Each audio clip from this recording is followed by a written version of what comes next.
Chips বুঝি এমন দেখতে হয়? তুমি কিন্তু আমাকে ভুল দেখাচ্ছ। আরে খেয়েই দেখো না।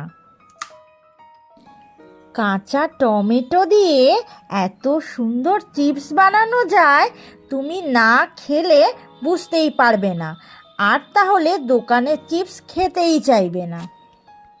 কাঁচা টমেটো আর এই রসুনের পেস্টের মধ্যে আমি এখানে 1 বাটি ময়দা প্রথমে দেব, পরে যতটুকু লাগবে ততটা ময়দা দেব, আর 1/2 বাটি কর্নফ্লাওয়ার এখানে দিয়ে দিলাম।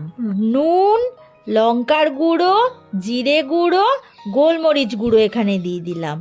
সবটা মাখার পর নরম হচ্ছে, তাই আবারও ময়দার গুঁড়ো এখানে দিয়ে দিলাম, আর দিয়ে দিলাম অল্প পরিমাণে সুজি এখানে দিয়েছি।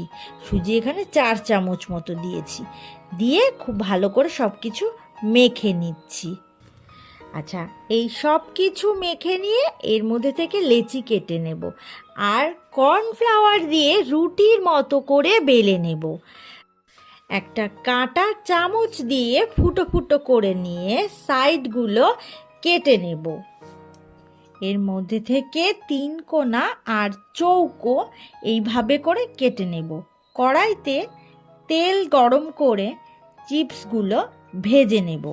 চিপসগুলো কিন্তু মুচমুচে করতে হলে একটু কড়া করেই ভাজতে হবে, আর খুব ভালো করে এগুলো কড়া করে ভেজে নিয়ে এর মধ্যে লঙ্কার গুঁড়ো আর বিট নুন ছড়িয়ে দেব। কি কেমন লাগলো টমেটোর চিপস?